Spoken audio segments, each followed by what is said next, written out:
जय माता दी। आदिशक्ति मां भगवती की पूजा आराधना का महापर्व चैत्र नवरात्रि देश भर के मंदिरों में श्रद्धालुओं का तो इस समय हुजूम देखते ही बनता है। नवरात्रि के तीसरे दिन मां दुर्गा के तीसरे स्वरूप मां चंद्रघंटा की पूजा साधक बड़े ही भक्ति भाव के साथ करते हैं। मां चंद्रघंटा की क्या है महिमा, क्या है मां की पूजा की सबसे सरल विधि। आज की आपाधापी भरी जिंदगी में हम अपने रोजमर्रा के काम के साथ साथ मां की भक्ति कैसे करें और नवरात्र के तीसरे दिन क्या कुछ है खास। इन्हीं प्रश्नों का जवाब देने के लिए हमारे साथ स्टूडियो में मौजूद हैं ज्योतिषाचार्य डॉक्टर जीतू सिंह जी। मैम, आपका बहुत स्वागत, अभिनंदन। धन्यवाद। जय माता दी।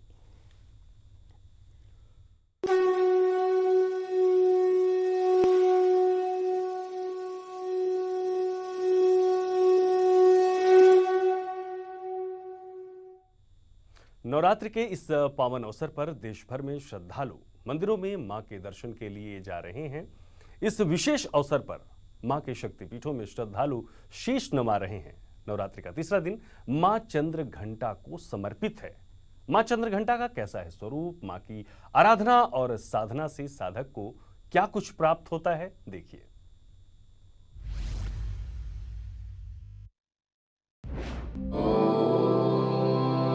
या देवी सर्वभूतेषु मां चंद्रघंटा रूपेण संस्थिता नमस्तस्यै नमस्तस्यै नमस्तस्यै नमो नमः। जय मां चंद्रघंटा। नवरात्रि के तीसरे दिन साधक मां चंद्रघंटा की पूजा आराधना करते हैं। तीसरे दिन पूरे विधि विधान के साथ मां चंद्रघंटा की पूजा की जाती है। मां चंद्रघंटा शांतिदायक और कल्याणकारी हैं। कहते हैं जो भी भक्त मां चंद्रघंटा का पूजन अर्चन करते हैं उन्हें आध्यात्मिक शक्ति तो मिलती ही है, साथ ही उन पर मां चंद्रघंटा की विशेष कृपा भी बरसती है। पौराणिक मान्यता है कि मां चंद्रघंटा ने राक्षसों का संहार करने के लिए अवतार लिया था और उनमें ब्रह्मा, विष्णु और महेश तीनों की शक्तियां समाहित हो गईं। मां चंद्रघंटा का स्वरूप अद्भुत है। हाथों में तलवार, त्रिशूल, गदा और धनुष धारण किए हुए हैं मां। देवी मां के माथे पर अर्धचंद्र विराजमान है, जिसके चलते उन्हें चंद्रघंटा नाम मिला। साधक को मां चंद्रघंटा की प्रतिमा के समक्ष दीपक जरूर प्रज्वलित करना चाहिए। जो भी साधक भक्ति भाव के साथ मां चंद्रघंटा की पूजा करता है उसके शत्रुओं का नाश होता है और अलौकिक वस्तुओं के दर्शन होते हैं। मां की कृपा से भक्त इस संसार में सभी प्रकार के सुख प्राप्त करता है। देवी चंद्रघंटा की भक्ति से आध्यात्मिक और आत्मिक शक्ति प्राप्त होती है और संसार में यश, कीर्ति और सम्मान प्राप्त होता है। अद्भुत है मां चंद्रघंटा की महिमा। जय मां चंद्रघंटा।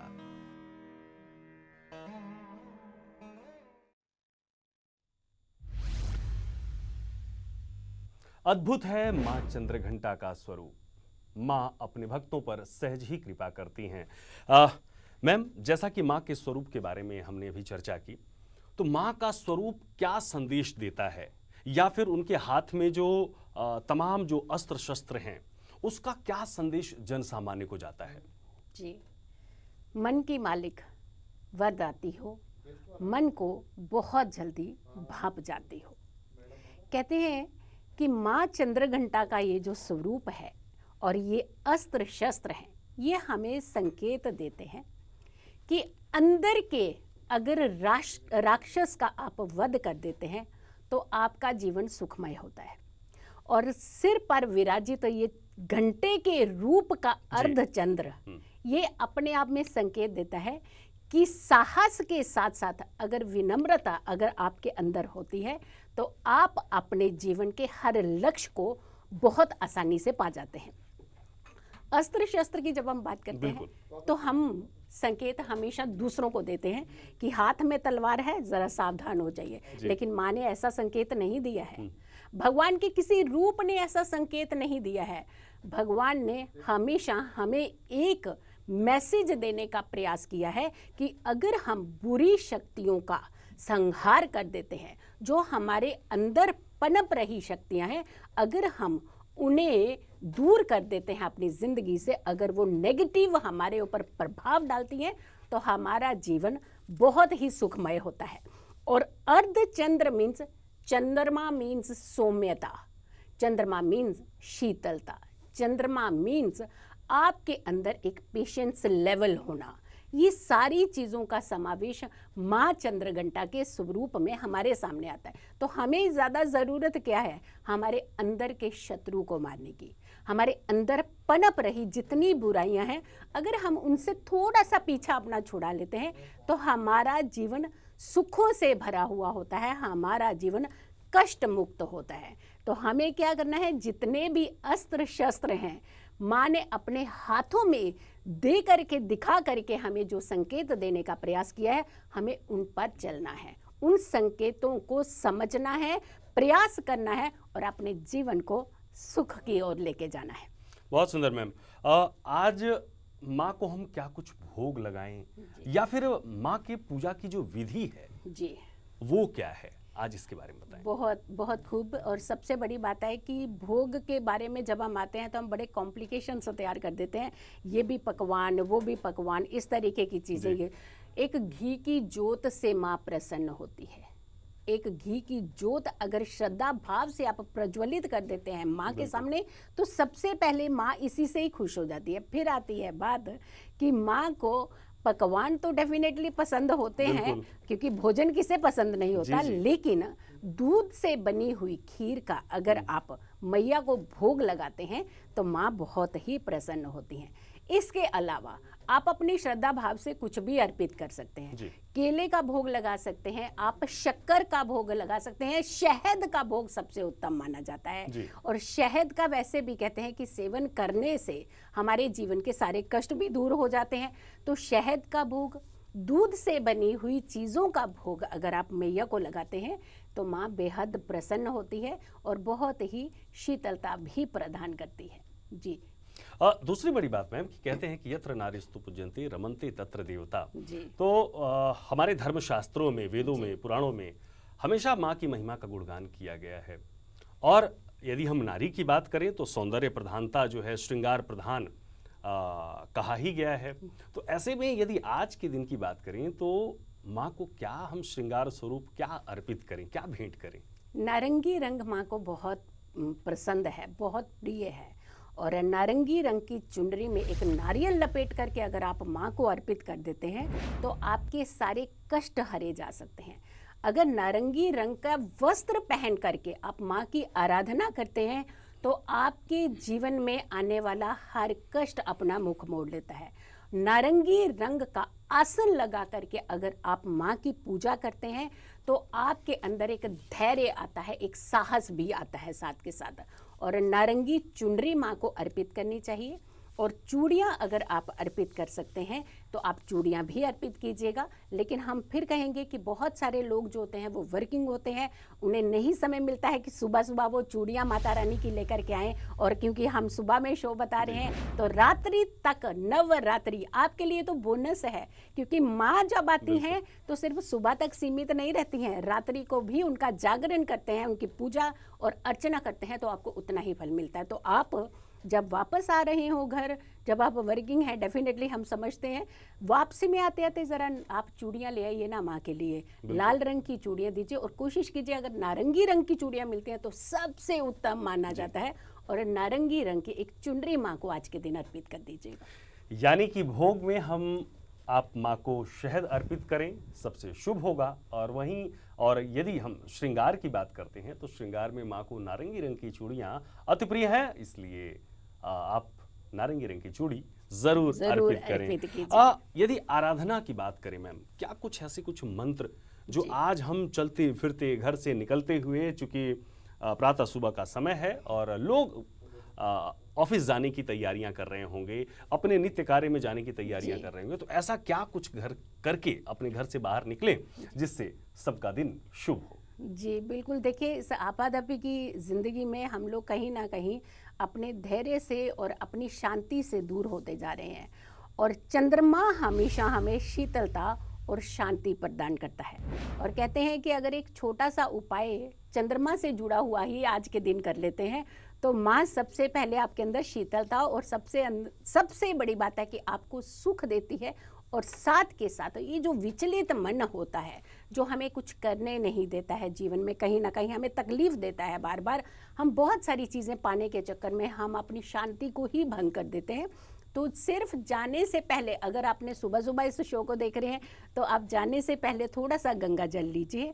आप ओम चंद्रघंटाय नमः इस मंत्र का जाप करते हुए इसे थोड़ा सा सेवन करके घर से निकल जाइए। लेकिन जब आप शाम को संध्या के समय आएँ तो तब आपको एक खास उपाय हम बता देते हैं, वो ज़रूर कर सकते हैं तो करिएगा। बहुत सारे लोग डिप्रेशन का शिकार होते हैं, टेंशन ज़्यादा रहती है, हाइपर टेंशन रहती है उन्हें, और अननेसेसरली वो डिप्रेशन के चलते बहुत सारी मेडिसिन भी खाने लगते हैं। लेकिन कहते हैं मन का मालिक मन भाती हो, चंद्र घंटा तुम वरदाती हो। जब मन को ही भांप जाएंगी, जब मन को ही शीतल कर डालेंगी तो वर तो आपको मिलने ही मिलने हैं। तो बच्चों में खास करके जो हमारी युवा पीढ़ी है, अगर बहुत ज़्यादा विचलित रहती है, बहुत ज़्यादा परेशान रहती है, तो आज के दिन कहते हैं उन्हें चंद्रमा धारण करवा देना चाहिए। और चंद्रमा आपकी बीमारियों को सबसे पहले आपसे दूर करते हैं, आपके डिप्रेशन को आपसे दूर करते हैं।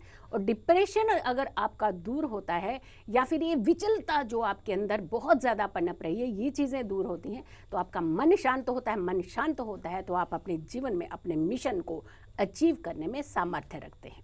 बिल्कुल मैम। तो इस प्रकार से आप उन बातों का जरूर ध्यान रखें कि किस प्रकार से मन को शांत किया जा सकता है। कहते हैं कि सनातन धर्म में आस्था और विश्वास रखने वाले मतावलंबी सदियों से नवरात्रि के पावन अवसर पर व्रत रखते हैं, पूजा आराधना करते हैं और यज्ञ हवन करते हैं। ऐसे में एक प्रश्न जो आपके मन में जरूर उठता होगा कि क्या नवरात्रि का कोई वैज्ञानिक आधार भी है? तो चलिए जानते हैं चैत्र नवरात्रि का धार्मिक, आध्यात्मिक, पौराणिक, ज्योतिषी और वैज्ञानिक आधार का क्या कुछ महात्म्य है।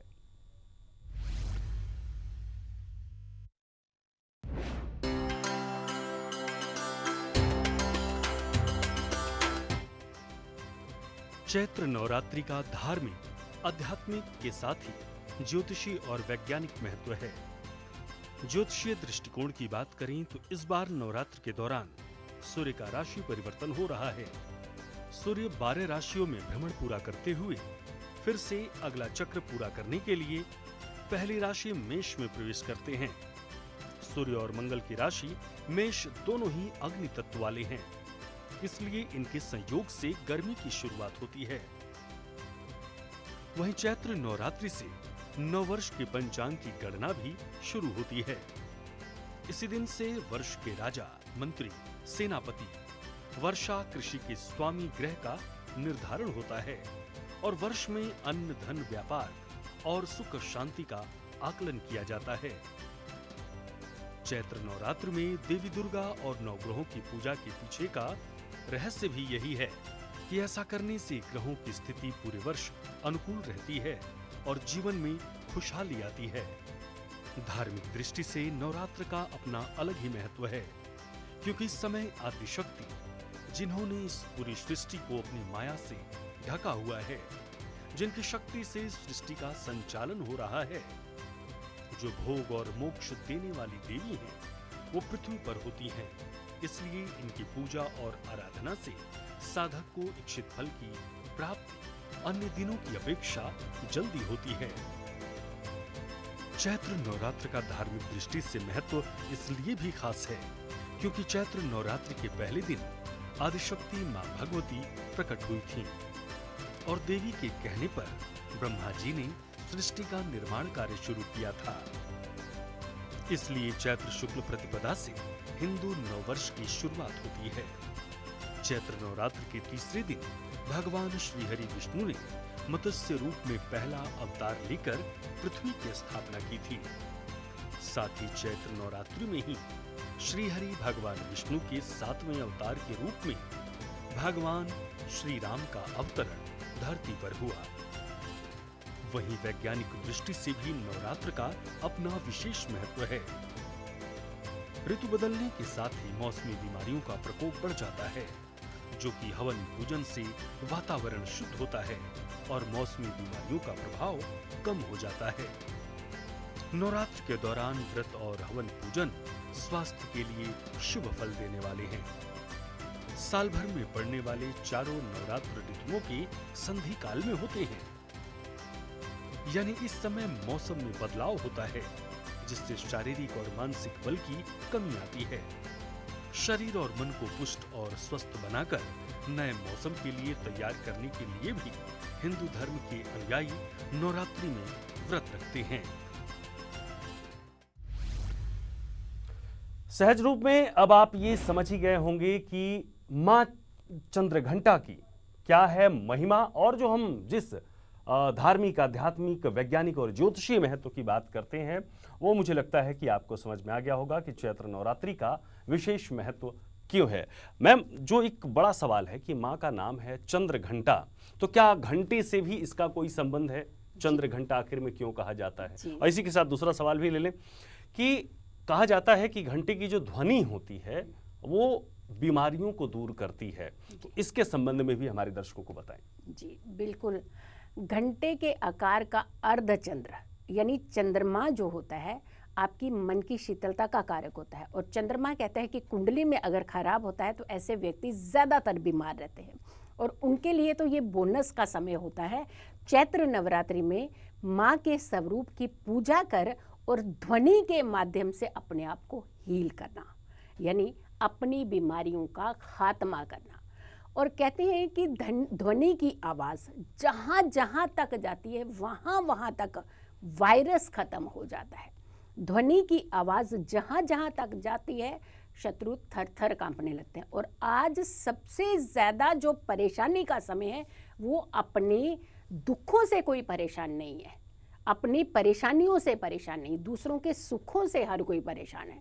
तो यहाँ पर अगर किसी के अंदर भी किसी तरीके की नेगेटिविटी पल रही होती है, और अगर आप इस साउंड को, आप ध्वनि को अगर आप एक वाइब्रेशंस अपने घर के अंदर देता है, तो आपके घर के अंदर की बीमारियां तो दूर होती हैं, लेकिन आपके साथ ईर्ष्या करने वाले लोग भी शांत होते हैं। अब शांत होते हम दूसरों को परेशान नहीं करते हैं, लेकिन कई बार हम लोगों के आसपास इर्द गिर्द इस तरीके की नेगेटिविटी होती है कि हमें सही राह मिल ही नहीं पाती और हम सही राह पर चल ही नहीं पाते हैं। आज के दिन आपने अपने घर में पूजा में ध्वनि का इस्तेमाल ज़रूर करना है।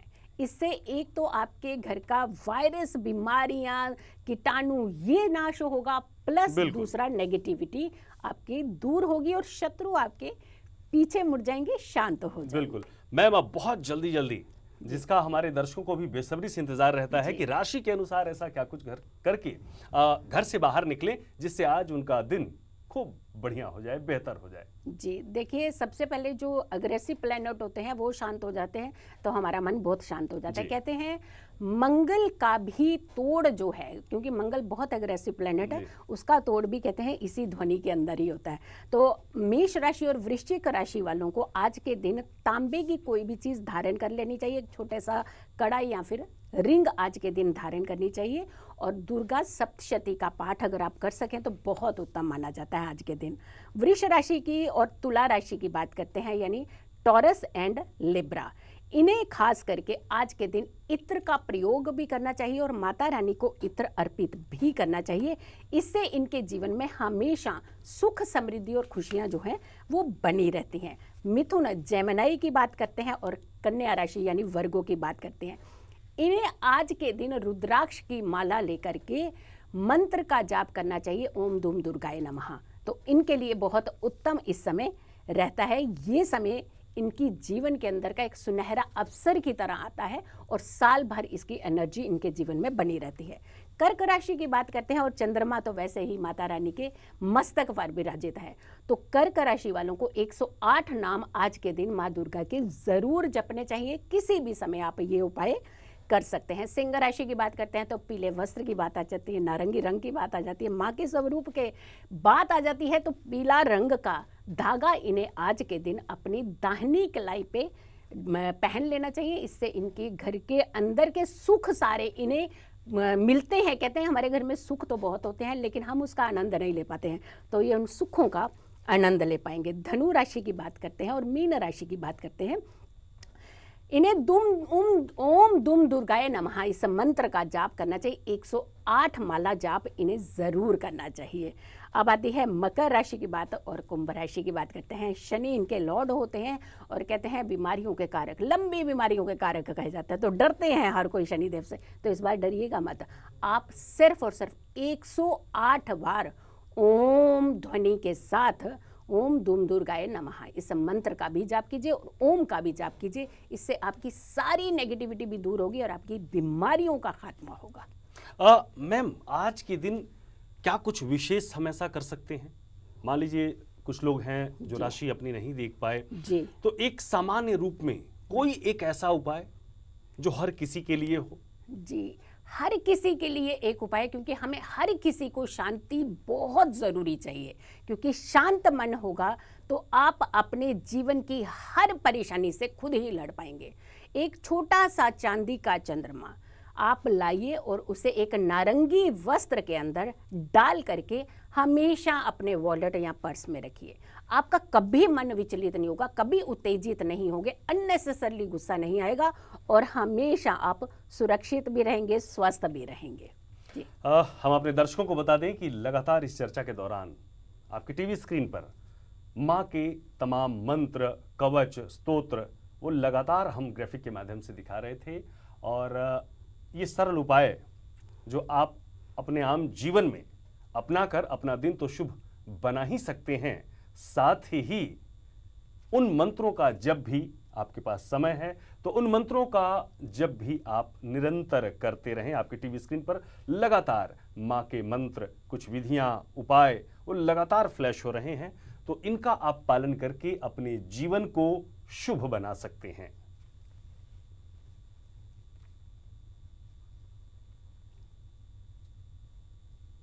तो इस प्रकार से आप अपने दिन को शुभ बनाएं और जैसा कि आज मैम के साथ हम लगातार चर्चा कर रहे थे कि आज क्या क्या विधि, उपाय, नियम, संयम हमें रखने चाहिए अपने जीवन में, तो आप ये कर सकते हैं। आप नवरात्रि के तीसरे दिन की जो शुरुआत होती है इस प्रकार से करते हैं तो यकीन मानिए आपको सुकून प्राप्त होगा ही होगा। सनातन धर्म संस्कृति अद्भुत और अतुल्य है। सूर्य समाचार पर इसी समय कल फिर होगी आपसे मुलाकात और जानेंगे मां दुर्गा के चौथे स्वरूप के बारे में, मां कुष्मांडा की महिमा के बारे में, और बताएंगे आपको सबसे सरल विधि, उपाय आपकी राशि के अनुसार कैसे बन जाएंगे आपके सभी बिगड़े काम। ज्योतिषाचार्य डॉक्टर जीतू जी, आप हमारे साथ जुड़ी और इतनी महत्वपूर्ण जानकारी हमारे दर्शकों को बताई, और जानकारी भी ऐसी जो सहजता से हम आप अपने जीवन में धारण कर सकते हैं। आपका बहुत बहुत धन्यवाद। धन्यवाद। जय माता दी। तो मां भगवती आपके समस्त रोग, शोक, क्लेश को दूर करें, आप नित नई चाहियों को पाने में सफल हों, आपके सपनों को पंख लगे, इसी कामना के साथ देश दुनिया की तमाम बड़ी खबरों के लिए आप देखते रहिए सूर्यास्त समाचार। नमस्कार।